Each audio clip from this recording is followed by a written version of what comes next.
Yooyyaa ashamarka fuune kabajamtootaaf jaalatamtoota hordoftoota MW Dil Addunyaa bakka jirtanitti nageenyi jaalalli keenya isin haa dhaqqabu isiniin jechaa sagantaa tamsaasa kallattii keenyaa akkuma iskiriin irraa argitan kanatti qophii addaa qabannee isiniif dhufnee jirra.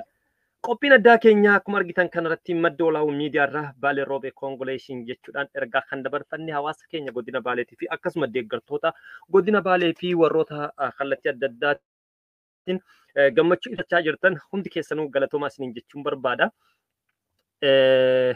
Akkuma argaa jirtan guyyaa har'aa keessaayyuu dhimmi ijoo ta'eetiin gama sooshaal miidiyaatiin daddarbaa jiru tokko keessaa tokko waa'ee magaalaa Roobeeti jechaadha. Magaalaa Roobee kanarratti hawaasni keenya kallattiilee adda addaatiin gammachuu ibsataadha jechaadha. Dhalattoota godinichaa qofallee osoo hin taane inumaayyuu waan nama ajaa'ibsiisu keessa ilmaan Oromoo wal harkaa fuudhanii yeroo daddabarsaa jirantu jira jechaadha. Kuni maal mul'isa kan jedhu yeroo ammaa kanatti hagamta akka hawaasni keenya fedhii qabaata misoomaaf nageenyaaf tasgabbiidhaaf hagamta akka hawaasni keenya fedhii qabu kan mul'isu jechaadha. Kanaaf dhugaa dubbachuudhaa fi hawaasa keenya har'an tana haala saniin magaalaa san yeroo hedduudhaaf rakkoon gurguddaan ispeeshaalii dhimma daandiitiin wal qabatee akkasuma oolmaa dargaggootaatiin wal qabatee wantoonni hedduun rakkoo gurguddaa ture jechaadha. Duraan dursee dhugaa dubbachuudhaaf yoo waan gaarii dalagan nama galateeffachuun nama waan gaarii dalagee galateeffachuun rabbiin birattis nama birattis kabajaa waan qabduu fi hoggansa bulchiinsa magaalaa Roobee jechaadha kan dhimma kana saffisaan akka xumuramu turtii ji'a sadiiti yoo guddate yookaan ji'a afur natti fakkaate yeroo goruun baadhee Green paarkingiin kun akka xumuramuuf saffisaan akka xumuramuuf abbummaadhaan jechaadha magaalaa Roobee qofa yoo hin taane yeroo bulchiinsa magaalaa Goobbaa to'anitti jechaadha magaalaa godinatti aantee magaalaa lammaffaarra jirtu gaafa Goobbaan keessa illee turan turtii waggaa tokko keessatti jechaadha magaalaa Goobbaa guutumaan guututti jijjiiranii turan jechaadha. Garuu yeroo sanitti magaalaa Roobee akkam turte kan jedhu waliin waan beeknudha waan waliin arginu jechaadha. Numaayyuu dheekkammiin adda addaa komiin adda addaa hawaasa magaalaatii fi akkasuma diyaaspooraa biyyoota adda addaa keessa jiraniin dhalattoota naannichaa saniitiin silaa magaalaa Roobee magaalaa guddoo godinaati akkasuma immoo riiformeeshinii magaalota Oromiyaa keessa jiran keessa tajaajila hawaasummaa qaban keessa adda dureedhaan eeramti inumaayyuu magaalota Oromiyaa keessa dorgommii jalqabaarra kan jirtu magaalaa tana jedhanii yeroo dubbataa turantu ture jechaadha. Anyway, sagantaan keenya kan irratti fuulleffatu taatelee gurguddaa guyyaa har'aa kanatti gama marsaalee odeeffannoo gama sooshaal miidiyaatiin this not Norway, this not America or Washington what kan jedhan jechaadha. Barreeffamoonni hedduun wal harkaa fuudhamanii daddarbaa turanii jiran jechaadha. Waan baay'ee nama ajaa'ibsiisu haala addaatiin diizaayinii addaa Green Parkiin sun tolfamee jira jechaadha. Keessaayyuu jiddu galeessa naannoo buufata konkolaataa isa durii jechaadha kan waajjira kolleejii barsiisota Roobee jechaadha. Isa guddaa lafa hektaara guddaarra jiru jechaadha. Daandii guddaarra yoo deemanii naannoo sanitti jechaadha. Green bakka tolfame kun baay'ee bakka barbaachisaa ta'e lafa ispeesii guddaa qabudha lafti kun jechaadha. Gamasii namoota yoo bilookii lammaffaatti darban istaadiyoomiinis kara bahaatiin jira. Kara dhiyaatiin ammootu daandii gubbaarra kan jiru jechaadha. Kolleejii barsiisota Roobeeti jechaadha. Yoo xinnaatti barataa 25,000 akkas kan qabachuu danda'u gibbii lafa guddaa jechaadha. Fuuldura sanii jechaadha. Barattoonni gara si gabbaaniitiin iddoo san ta'anii tasgabbaanii konkolaataa eeggachuu danda'anii maaliif yeroo hedduu konkolaataan yuunivarsiitii madda walaabuu irraa ka'ee hanga kolleejii sanii deema. Kolleejii irraa ka'ee hanga yuunivarsiitii deema waan taateef jidduu kanatti namni bakka haara itti galfatu argateera jechaadha. Waan hundaafuu qaamni dhimma kana hojjete jechaadha. Konistirakshinii jalqabee warroota dafqa irratti hojjetan hojii humnaa irratti hojjetan jechaadha. Galateeffachuun barbaachisaa jechaadha. Qaamni waan kana hogganu mootu obbo Nigaatuu mootummaa hojiin isaan amma hojjechaa jiran ispeeshaalii Green Parkii kana jechaadha. Magaalaa Roobee qofa yoo hin taane magaalaa Goobbaa irratti wanti isaan hojjechaa turan baakgiraawundiin isaanii asiin dura hojjechaa turanii hawaasa godina sanii biratti fudhatama argatee yeroo ammaa kanatti haala gaariidhaan jechaadha. Saffisaan jijjiiramni adda addaa yeroo itti dhufaa jiru jechaadha. Kanaaf hawaasni keenya biyyoota adda addaa jiranis kallattii adda addaatiin guyyaa har'aa keessaayyuu feesbuuk irratti sooshaal miidiyaa adda addaa irratti suuraalee wal harkaa fuudhamanii darbamaa jiran jechaadha. Kanaaf hawaasni keenya baga gammaddan jenna. Yoo kana jennu mootu tarsiimoo hawaasa sanii yookaan immoo tajaajilli hawaasummaa magaalaa sanii keessatti gahe jechuu miti. Ni hafa naannoo yuunivarsiitii madda walaabuu yoo fudhanne fakkeenyaaf barattoonni hedduun yuunivarsiitii sanii gabbaanii bakki itti boqotan hin jiru, bakki itti bashannan hin jiru.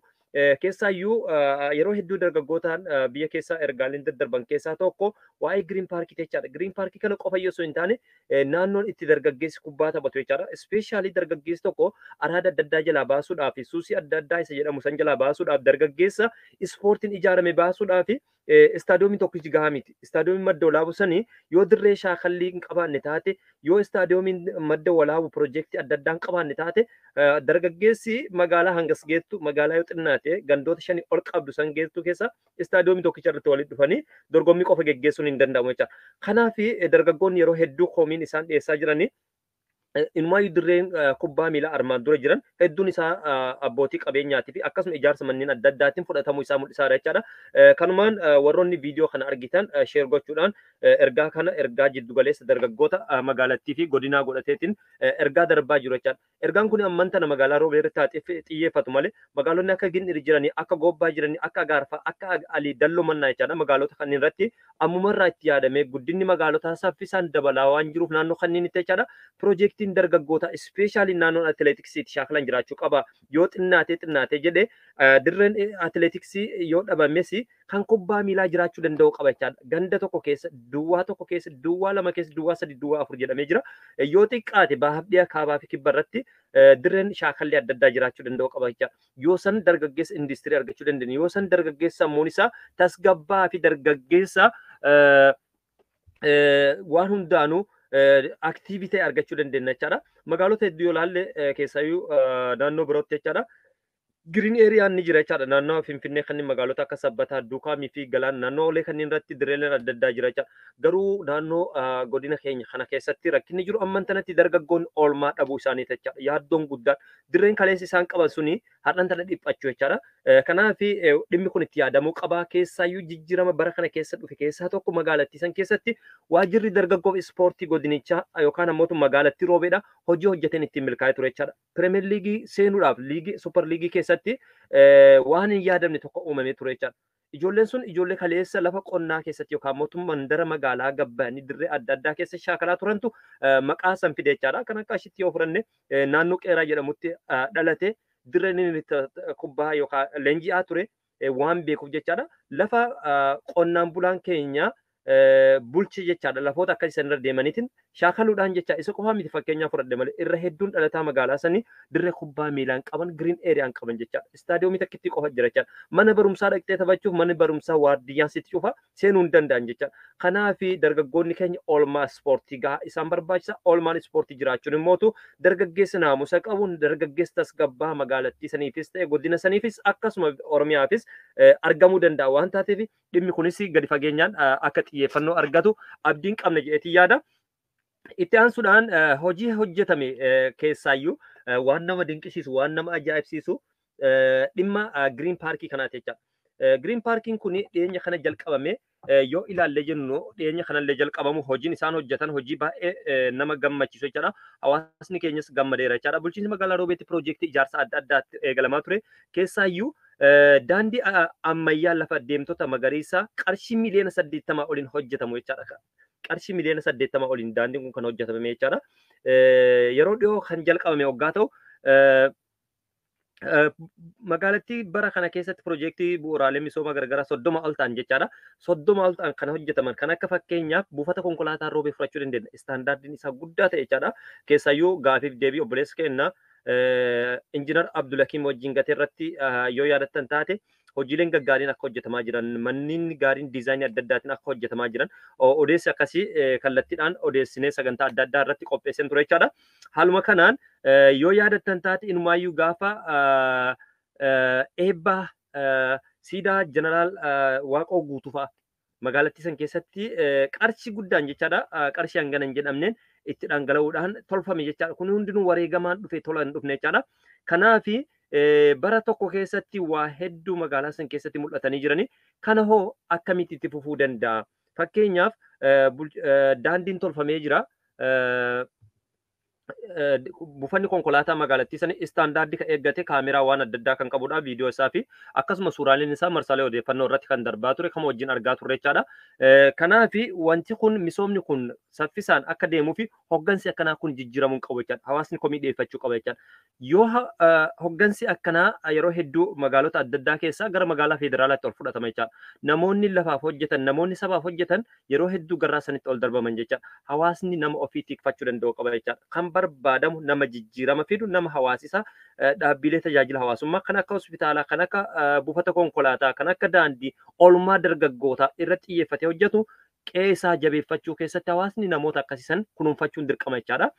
Keessaayyuu sochiin godhame keessaa tokko waa'ee buufata konkolaataa magaalattiin hanqina guddaa qabdu sadarkaa istaandaardii isaa eeggame naannoo keessaayyuu naannoo teeknikaatti hojjetamuun isaa baruma kana keessa jechaadha. Haaluma saniin ammoo siidaa Haaji Adam siidaa Jeneraal Waaqoo guutuu jiddugaleessa magaalattiitti hojjetamuun isaa ni yaadatama.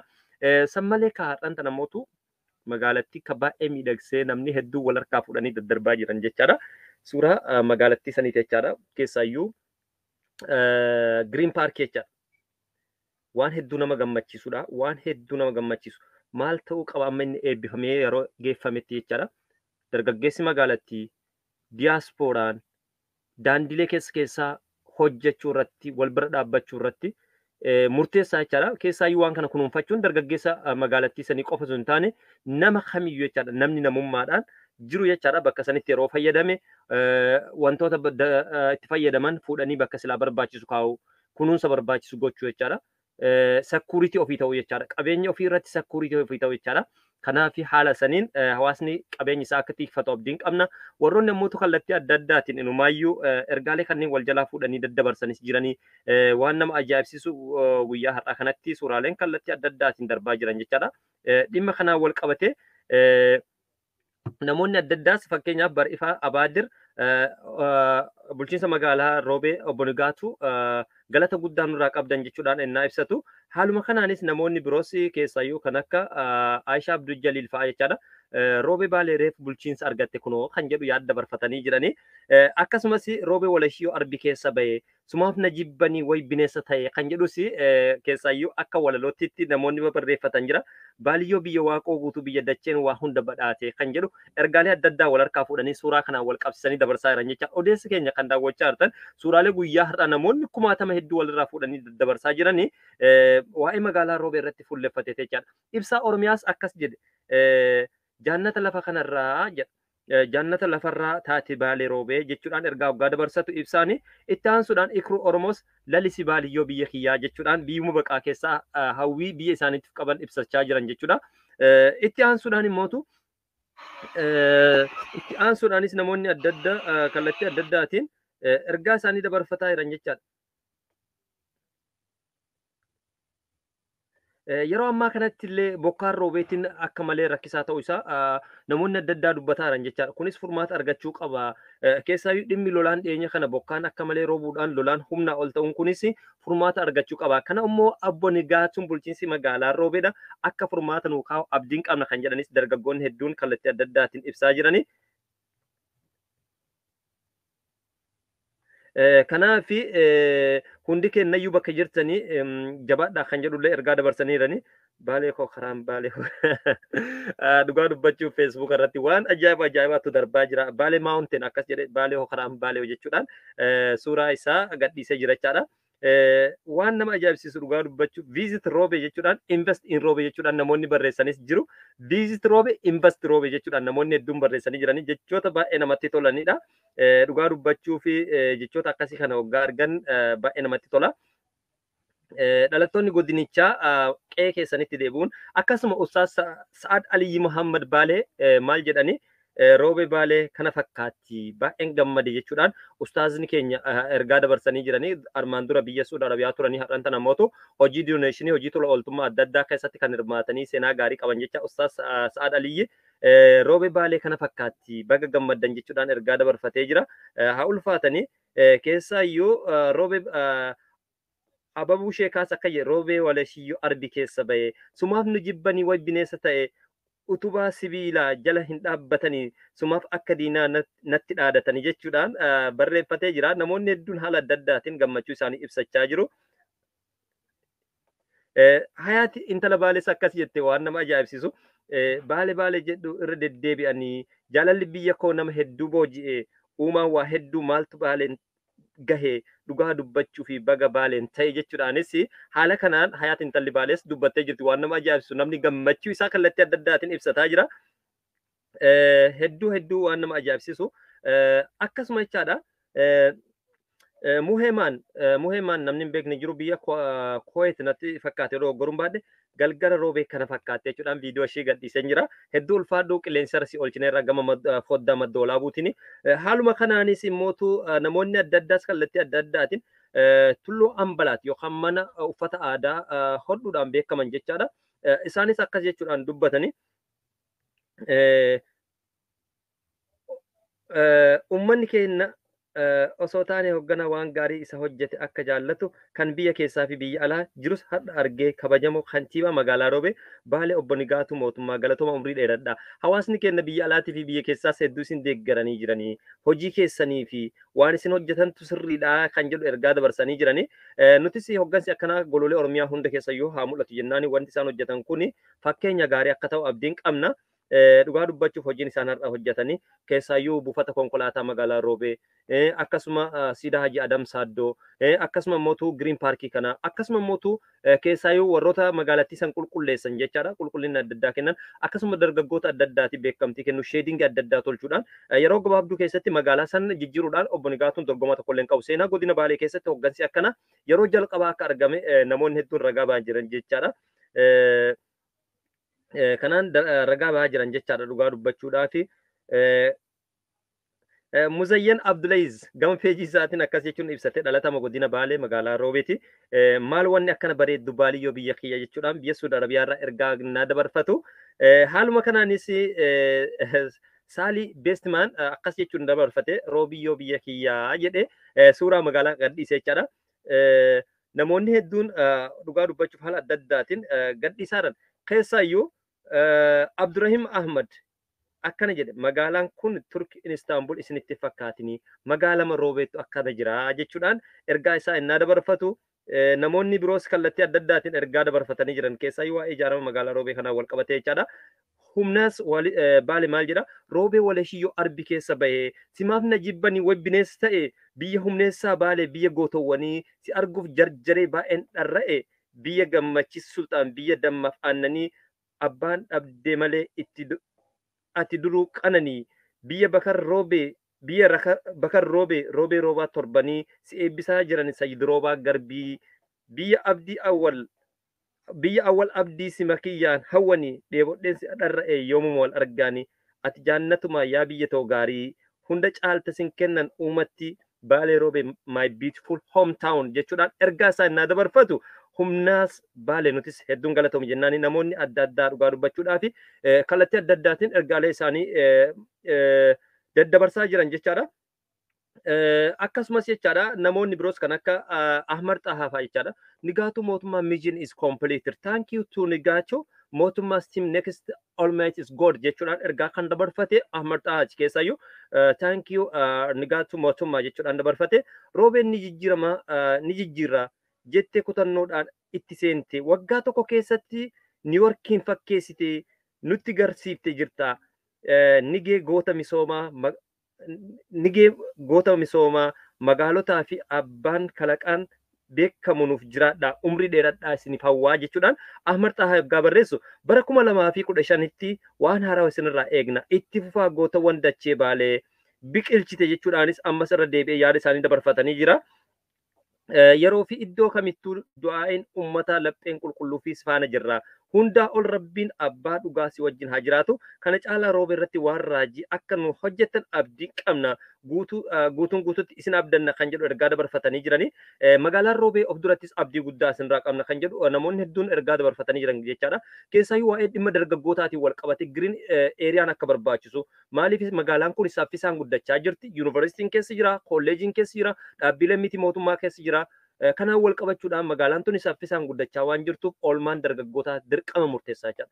Kun itti yaadamuu qaba ammas jechaadha. Maaliif bulchiinsa ganda duwwaa tokko keessa yoo xinnaate dirree 5 dirree 3 jiraachuu qaba jechaadha. Oolmaan dargaggootaa jechaadha. Yoo kana hin taane kufaatii guddattu dhufa jechaadha. Kanaaf obbo Nigaatuu mootummaa dhimma kanas akka irratti hojjetan ergaaleen adda addaa darbaa jiran jechaadha. Roobee is my town jechuudhaan kan dubbate gammachiis sultaan dhalataa magaalaa Roobee obbo Nigaatuu mootummaa galatooma hanga ammaatti hanga galatoomi haga ati dhufte magaalaan abbaa argatte jechuudhaan abbummaa magaalaa saniitiif yookaan immootu itti aantummaa magaalaa obbo Nigaatuu mootummaatiif ergaa kan dabarfate Gammachii Sultaan maal ergaa kan daawwachaa jirtan sagantaa tamsas kallattii gam MWtiin sagantaan keenya akkuma itti fufee jira qophii wal duraa duubaan kallattiidhaan kan gurra isin buufnu ta'a ani isin wajjin kan ture obboleessa keessan beeksisatti qomboodatti walitti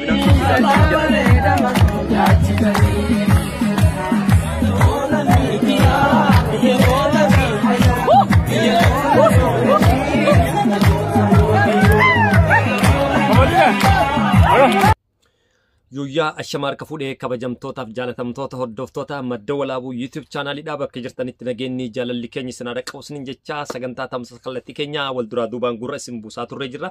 Keessaayyuu sagantaa keenya har'aa irratti qophii addaa qophii ajaa'ibsiisaa qabadhee isiniif dhiyaadheen jira. Qophiin keenya har'aa keessaayyuu kan irratti fuulleffatu qophii sagantaa addaati. Sagantaan addaa keenya har'aa akkuma asirratti isiniif ibsaa jirrutti qophii addaati. Qophii addaa keenya ammoo isin bira akka dhaqqabuuf hundi keessanuu share like gochuudhaan akka wal biraan geettan abdiin qaba.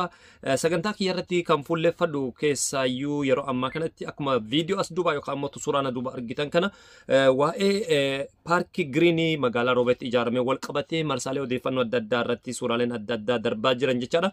Kanaan wal qabachuudhaan ammas tajaajilli barbaachisu magaalaa san keessatti hin jiru. Keessaayyuu dhugaa dubbachuudhaaf oolmaan dargaggoota magaalaa hagas geettu keessatti istaadiyoomii takka qofa jira jechaadha. Kunis itti yaadatamuu qaba jechaadha. Maaliif dargaggeeyyiin gara gabbee oolmaa isaatti dabarfatu sa'aatii isaa keessaayyuu ispoortii irratti akka hirmaatu gama atileetiksii kubbaa miilaatii fi isaan birootiin jechaadha. Dargaggeessi keenya akka jabaatuu fi oolmaan dargaggeessaa murteessaadha jechaadha. Magaalaan sun yeroo ammaa kanatti saffisaan dabalaa jirti, guddina fidaa jirti. Garuu immoo oolmaan dargaggootaa yoo doomineetti adeemi, yoo badaa adeemi yookaan mootu yookaan ammarraa seef hin taane taate of duratti seef gatuu irratti baay'ee rakkisa jechaadha. Ammumarraa dhimmi kun itti yaadamuu qaba kan jedhu keessaayyuu marsaalee odeeffannoo adda addaa irratti darbee jira. Suuraaleen asirratti argitan kuni har'an tana keessaayyuu guyyaa kaleessaa fi suuraalee wal harkaa fuudhuudhaan dhalattoonni godinichaa akkasuma immoo ilmaan Oromoodhaa kallattii adda addaatiin suuraa kana walirraa fuudhanii daddabarsaa jiran jechaadha. Suuraan kun eessatti argama kan jedhuu fi keessaayyuu kolleejii barsiisota Roobee fuuldura irratti bakka naannoo buufata konkolaataa duraanii jechaadha. Naannoo sanitti argama. Lafti kun duraaniin naannoo san IMX warroota akkasiisantu ture jechaadha. Daandii irratti warroota waa daldalanii jiraatan jechaadha. Lafti sun yeroo beeknutti baay'ee lafa namoonni adda addaa bobbaa adda addaatiif itti fayyadamaa turan jechaadha. Walumaa galatti naannoo baay'ee fokkataa ture. Amman tanatti ammoo haala kanaan arguun obbo Nigaatuu mootummaa xiyyeeffannaan isaan gataa jiran kuni hawaasa magaalattiitii fi akkasuma diiyaaspooraa biyyoota adda addaa jiraniinis ija keessa galee jiraachaa yeroo ammaa kanatti. Kanaaf maal ta'uu qaba?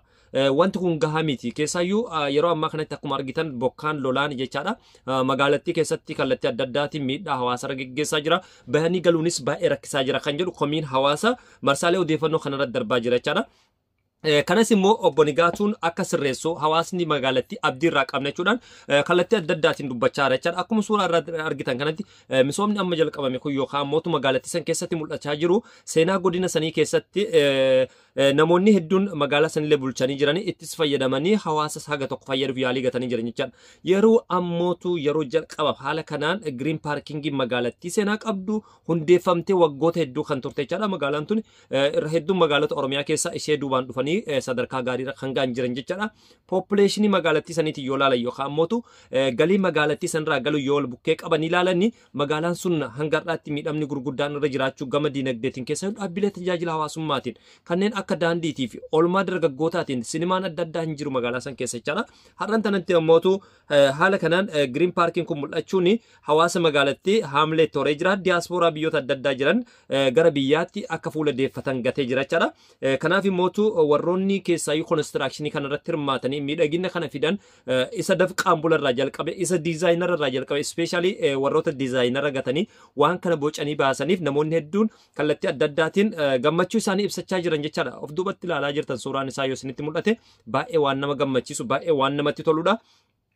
Kanaafi keessaayyuu waa'ee obbo Nigaatuutiin wal qabatee namoonni adda addaa koomentii babarreessan jira. Koomentiin kunis keessaayyuu obbo Nigaatuu mootummaa gaafa Goobbaan turanitti bulchiinsa magaalaa Goobbaa ta'anii turanitti waggaa tokko keessatti magaalaa Goobbaa guutumaan guututti kiliir gataniitiin hawaasa magaalatti gobbaa biratti fudhatama argatanii jiranii. Kanaaf magaalaan guddoon godinaa kan taate magaalaa Roobee akka ta'e wal naman gaafachiisu jechaadha. Magaalaan tuni seenaan isheetii fi galiin ishee irraa argamu waliin madaalu kan jedhus komii bifa komiitiin ka'aa ture jechaadha. Namni kamiyyuu yaada walabaa ibsachuun keessaayyuu misoomni tokko naan guutamni jedhee gaafachuun kuni mirga jechaadha. Akka komiitti ilaalamuun qabu. Hawaasni keenya ispeeshaalii yeroo hedduu kan irra deddeebi'anii gaafataa turan dhimma ifaati. Ifaadhaan wal qabatee magaalaa san keessatti rakkoon gurguddaan akka ture inumaayyuu bilbila yeroo guyyaa 3 akkas ofii turte ture jechaadha. Kanas erga obbo Nigaatu mootummaa dhufaniin boodatti magaalattii san keessatti keessaayyuu bulookiin magaalaa Oliin Roobee olii jalqabee kan maddoolaa yookaan boba'aa hiimaa bareedu biraan sun dhaabbachuu wantoonni turan jechaadha. Namoota hawaasa magaalatti akka malee saaxiluudhaan gochoonni adda addaa keessaayyuu saamamu wantoonni akkasiis mul'achaa ture kan jedhu komii hawaasaa ture. Booda irratti immoo wanti sunillee suphamuun isaa ni yaadatama jechaadha. Keessaayyuu daandii irratti ramadaana lulluuqachiisu obbo Nigaatuun keessatti harka keessa kaawwachuudhaan wanti sun akka milkaa'uuf dargaggoota magaalattii wajjin wanti isaan raawwatan guyyaa sana immoo ifaa gadhiisuudhaan ifaa sirreessuudhaan hojiin hojjetamaa ture hojii nama gammachiisudha. Kanaaf obbo Nigaatuu jabeeffachuu qaban kan jedhuus marsaalee odeeffannoo irratti darbaniiran keessaayyuu dargaggoota godina kanaa kan biyyoota adda addaa jiran keessa kan akka gammachiis sultaan fa'aa dubbachaa ni jiranii kan akka Abdul Hafiz kan akka Izoo kan akka namoonni hedduun jechaadha dubbatanii jiran jechaadha ijoolleen godina sanii jechaadha. Kanaafi magaalaan Gobbaa yeroo ammaa kanatti obbo Nigaatuun ichi jiraachuu illee baatan misooma kaleessa isaan jalqaban keessaayyuu tajaajila hawaasummaa kanneen daandiirra jiran jechaadha. Wanti san jabeeffatanii jiran Roobeerraa hoo maaltu eeggama? Dargaggeessa Roobeerraa maaltu eeggama? Dargaggeessa godina sanii tajaajilamtoota yookaan fayyadamtoota bakka saniirraa maaltu eeggama kan jedhus bifa gaafiitiin ilaalamuu qaba jechaadha. Keessaayyuu yeroo ammaa kanatti magaalaa san keessatti bishaaniin wal qabatee rakkoon adda addaa jira. Dhimmi bishaanii kunis furmaata argachuu akka qabu gamanumaa akeekaa jiran jechaadha namoonni adda addaa barreeffaman. Ispeeshaalii obbo Nigaatuun waa'ee dhimma lolaatiin wal qabatee yeroo ammaa kanatti lolaan akka malee magaalattii san keessatti daa'imman gabbaanii galuu irratti sodaan nu keessa jira kan jedhu namoonni adda addaa dubbataa jiran jechaadha. Kanas furmaata akka nuu kennan abdiin qabna kan jedhu bifa abdiitiin dabarfataa jiran jechaadha. Keessaayyuu yuunivarsiitiin Madda Walaabuus qooda akka fudhatu dhimma kanarratti kan jedhullee namoonni adda addaa yaada dabarfatanii jiranii maaliif wantoonni dhaabbileen gurguddaa yeroo naannoo tokkotti dhaabbatan misooma keessatti hirmaachuu armaan duras haala gaariidhaan sochii adda addaa gataa ture. Keessaayyuu magaalaa keessatti ifaa wal qabatee bilookii keessatti wantoonni adda addaa tolfamaa turanii dhimma sanarratti hojjetanillee gahaa miti. Keessaayyuu qonnaan bulaa naannootiin wal qabatee gahaa miti kan jedhus komiin adda addaa darbaa jiran jechaadha. Kanaaf walumaa galatti magaalaa san keessatti dargaggootaaf ammas bakka barbaachisaa akkamitti bakka barbaachisaa oolmaa isaanii dirree ispoortii mana barumsaa keessatti laayibararii keessaayyuu of duwwattiin deebi'ee waa'ee mana barumsaatii wal qabsiisne olaanne manni barumsaa dhiyeenya kana eebbifame keessaa jeneraal Waaqoo Guutuutii fi isaan biroo jechaadha. Manneen barnootaa sun sadarkaa isaa istaandaardii kan eeggame waan nama gammachiisu garuu ammootu hunda caalaa dargaggeeyyiin Elgaddaa super liigii biyyattii irratti hirmaatanii maqaa gaarii fidan kan akka Ashittii fa'aa jechaadha. Eessaa baan kan jedhuu fi naannoo Qeeraati. Naannoo Qeeraa keessatti hadhaan tana dirree kubbaa miilaa xiqqoo akka jira jechaadha. Dargaggeessi akka dirree kubbaa miilaa argatu. Dirree ispoortii argatu. Dargaggeessi dirree ispoortii argachuu jechaan dargaggeessa sammuun isaa tasgabbaa, dargaggeessa misoomaaf qabu, dargaggeessa Oromoof Oromiyaa illee fakkaatu waltajjii ispoortii keessaa argama waan taateef yoo waltajjiin ispoortii kun dirreen ispoortii kun hin jiraanne taate dargaggeessi araada adda addaa keessa galuu danda'a. Kanaaf dargaggeessi keenya bakka ispoortii itti bashannanu magaalattii san keessa hanqinni jiraachuu isaa dargaggeeyyiin hedduun yeroo hedduu komii dhiyeeffataa turanii jiranii ammas kallattii adda addaatiin odeessa fudhataa jirurra waan kana jechaadha. Istaadiyoomii tokkicha qabdi magaalaa Nagas Geettu jechaadha. Yoo kana jennu istaadiyoomii guddicha ijaaruu qofa osoo hin taane oolmaan dargaggoota mandara keessa jiraachuun dirqama jechaadha. Kanarrattis akka xiyyeeffatu keessaayyuu bulchitoonni gandaa waan kanarratti akka hojjetan akeekni adda addaa ni mul'isa jechaadha. Waan hundaafuu piicharoota kanneen mee wal duraa duubaan haa ilaallu baay'ee namatti tola. Haalli diizaayinii isaa keessaayyuu gaafa buufanni konkolaataa magaalatti Roobee ijaarame san kan akka injiinar Abdul Hakim dubbiseen ture jechaadha. Wanti isaan dubbataadhaan inumaa diizaayinii manneen illee istaandaardiin isaa kan magaalaa Finfinneetiif kan Adaamaatii gadi hin taane ijaaramaa jiraachuu isaa viidiyoolee adda addaa qabatamaan na erganii kallattiidhaan anis gama madda olaawuutiin poost gataan ture jechaadha. Akkasumas namoonni biyya alaa jiran magaalaa isaanii irraa baqachuu dhiisanii gara jiddu galeessaatti baqachuu dhiisanii qe'ee isaanii irratti mana barbaadan ijaarachuudhaan ilmaan biyyaatiin keessaayyuu ijoollee guddattoota injinaringii yuunivarsiitii adda addaati ba'an kan ciminni isaanii ga'umsi isaanii viidiyoo sun mul'isu jechaadha gadhiiseen ture. Ijoollee isanis namoonni hedduun akka dubbisaa jiran odeessa isaanumarraa argadhee jira. Keessaayyuu kan akka injinar Abdulakiim akkasuma immoo Abdulakiim maqaan isaaniillee wal fakkaataa walumaan dalaganii wal wajjin hojjechuudhaan jechaadha. Diizaayinii babbareeda kan biyyoota adda addaa irraa jechaadha diizaayin gochuudhaan keessaayyuu barumsaan fayyadamuudhaan ijoolleen kun injinaringii baratanii ba'anii hojii injinaringii irratti hojii gaarii hojjetaa jiran jechaadha. Kanaaf namoonni alaa jirtan kallattiidhaan ijoollee kana dubbisuudhaan mana diizaayinii barbaaddanii maappii erguudhaan isinii sirreessan jechaadha. Magaalaan Roobee kan guddachaa jirtu giriin paarkii qofaanillee osoo hin taane ijaaramsi manneenillee magaalattii san keessatti ijaaramaa jiru baay'ee fantastik kan ta'e jechuudha. Magaalaa san keessatti baay'ee hawwatamaa kan ta'e manneen hedduun ijaaramaa jira. Viidiyoo sanii namoota kallattiidhaan na duubaa argitan kana jechaadha. Ijoolleen kunniinis jabeeffamuu qaban jecha. Isaan qofaa miti. Keessaayyuu wantoonni adda addaa kan hin tolfamintu jira jechaadha. Barataan yuunivarsiitii madda olaabuu qofti jechaadha. Yoo xiqqaate 25,000 hanga 30 jechaadha. Barataan kun waggaa gabbayee yuunivarsiitii qofa keessaa miti kan fayyadamu. Hawaasa magaalattii sanarraa fayyadama. Kanaafi pirootokooliin adda addaa sirraa'uu qaba kan jedhu namoonni adda addaa dubbatanii jiran jechaadha. Keessaayyuu manneen barnoota amman tanatti Roobeen keessatti sadarkaa tokkoffaaf sadarkaa lammaffaan istaandaardiin ittiin ijaarame waan abdii namatti horudha. Akkasuma immoo manni barumsaa Ingiliffaan barsiisu jechaadha. Firaansi beekaan Ameerikaan Ingilish dhiyeenya kana ijoollee inni eebbisiisee ture arginee jira jechaadha. Viidiyoon isaanii kallattiidhaan nu dhaqqabee jira.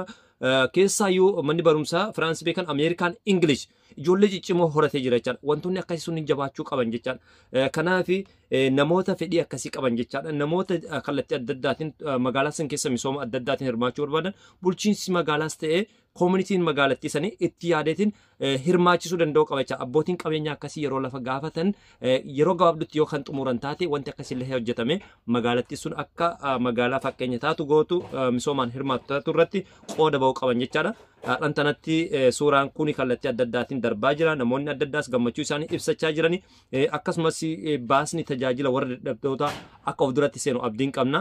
Fakkeenyaaf magaalota adda addaa furanni baasaa jira. Namoonni gatii salphaatiin magaalaa keessatti deddeebi'uu kan danda'an jechaadha. Wantoonni akkasii sunis itti yaadamuu danda'u qaba jecha. Namni keenya dhantana baajaajii kafaluu danda'uu dhabuu danda'a. Konkolaataa adda addaa kafaluu danda'uu dhaba. Kanaaf Roobee fi Goobbaan jidduu akkasuma Hoommaa fi naannoo magaalaa Roobee jidduu konkolaataan deemu kagatiin isaa madaalawaa ta'e magaalattii saniif dhiyeessuu barbaachisa jechaadha. Maaliif namni yeroo hunda baajaajiin deemuun ni ulfaata jechaadha jiruu fi jireenya biyya sanii wajjin. Kanaas dhimmi tiraanispoortiis dhimma kanarratti xiyyeeffachuu qaba. Ammatti immoo dargaggoonni godina Baalees ta'e hawaasni keenya keessaayyuu garee bulchiinsa magaalaa Roobee Super Liigii biyyattiitti darbee amman tanatti yaamicha godhamaa jiru kanarratti akka hirmaatan maaliif ijoolleen sun dadhabbii guddaadhaan Dirree Dawaa irratti kilaboota hedduu morkachuudhaan keessaa kan akka Burraayyuu kilaboota warra Kibbaa kan Gaambeella irraa dhufan kilaboota kanneen morkii gurguddaa geessuudhaan geeba fudhachuun isaanii ni yaadatama. Keessaayyuu taphataa sarara fuulduraa ashitti fuudhee kilaba bunnaatiif dabarsuun isaa hedduu waan nama gaddisiisu maaliif yoo danda'ama taate baajata barbaachisu kafaluudhaan taphattoota kana seef gochuudhaan ofii isaaniitii taphattoota kana guddisuudhaan sadarkaa Pirimeer Liigii biyyaatti seenuu qaban malee ijoollee kanneen gurguruun qaban ture bulchiinsi magaalaa jechaadha. Kanaaf ijoollee ciccimoo kana jabeeffachuun dirqama yoo kana hin taane ammas isteeppii biraaf duuba deebuudhaan gatiin barbaachifne kafaluudhaan ijoollee carraa argatan gaddeebisanii lamuu kan biraa fiduu gaafatachaa. Kanaaf taphattoota akka Ashitti Leenjisaa akka Awwal Abdii ijoolleen kunniin warra lafa sanarratti umrii isaanii guutuu jechaadha. Kallattii adda addaatiin maqaa adda addaa keessatti keessaa ispoortii keessatti maqaa nutti gataa turan maqaa godina saniif gataa turan Oromiyaaf gataa turan jechaadha.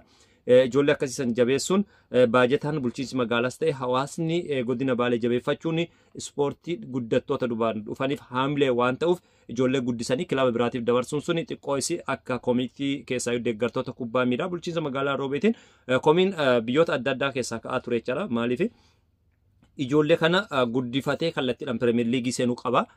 Yoo fakkeenyaaf Walaayittaa Diichaa furanne Hadiyyaa yoo furanne hosaanaa yoo furanne dargaggoota naannoo isaaniitti fayyadamanii kafaltii isaan barbaachisu kafalanii fi yoo kafaltii dadhaban lafa kennuuf hin danda'ama jechaadha. Kanaaf ijoollee akkasiisan guddifachuun dirqama jechaadha godinni sun. Ijoollee kana dabarsuu kilabii biraatiif osoo hin taane ofii isaaniitti kilabii seenanii guddattoota isaanii jalaatti guddifachuu qaban malee ijoollee ciccimoo fuudhanii kilabii biraatti dabarsuun kun gatii biraa nama kafalchiisa. Dhimmi kunis itti yaadamuu qaba kan jedhu komiin adda addaa kallattii adda addaatiin darbee jira. Waan nu dhaggeeffattaniif galatoomaa keessaayyuu dhimma waa'ee bulchiinsa magaalaa Roobeetii wal qabatee Green Park hojjetameen akkasuma tajaajila hawaasummaa kan akka manneen barnootaa fi akkasuma immoo siidaa Adamsaa Addoo isaan biroo jechaadha. Wal qabatee marsaalee odeeffannoo irratti odeessa adda addaa darbaa turan kan isin biraan gahaa turedha. Ani qopheessan sagantichaa immoo falmataa roorrooti waan nu dhaggeeffattan.